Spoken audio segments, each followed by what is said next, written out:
Als nou echt bekend is met een signaal, dan is juist een heel overregenij. Dat is tiestje het doel op de ondermijningsboot in Dokkum.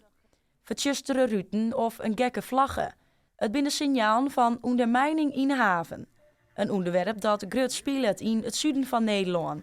Maar Johannes Kramer, de burgemeester van de gemeente Noord-East-Friesland, maakt hem zwargen over zijn gemeente. In de cocaïne-maffia in Nederland en aanpalende industrieën er het nodige onderhandels op staat. De kranten staan er vol van.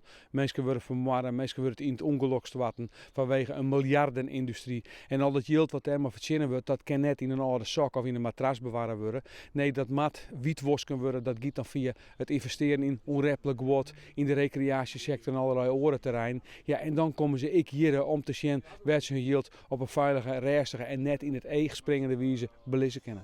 Tiestje die een 70 deelnemers mee aan een escape room. Bij deze escape room kwamen ze achter de signaal wat tjut op ondermijning.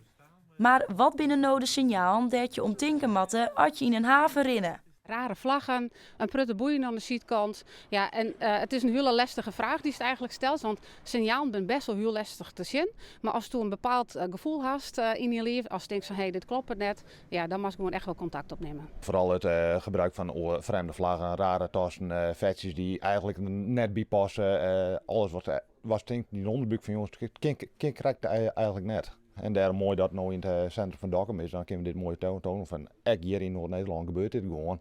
Alleen we zijn er nog net weg op. En nou ja, dat willen we de komende jaren wel telkens meer groeien laten.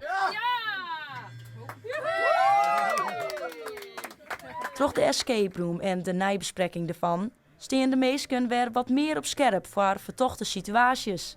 En dat is, net steende dat het in het midden nog restig is, belangrijk. Wie binnen net bekend massievers, maar wie weten wel dat als er een hele prutte gebeurt is maar in de orenkant van Nederland, ja, dan komt het toch echt wel hierheen. En ja, wie kennen het nog net zien, maar terecht.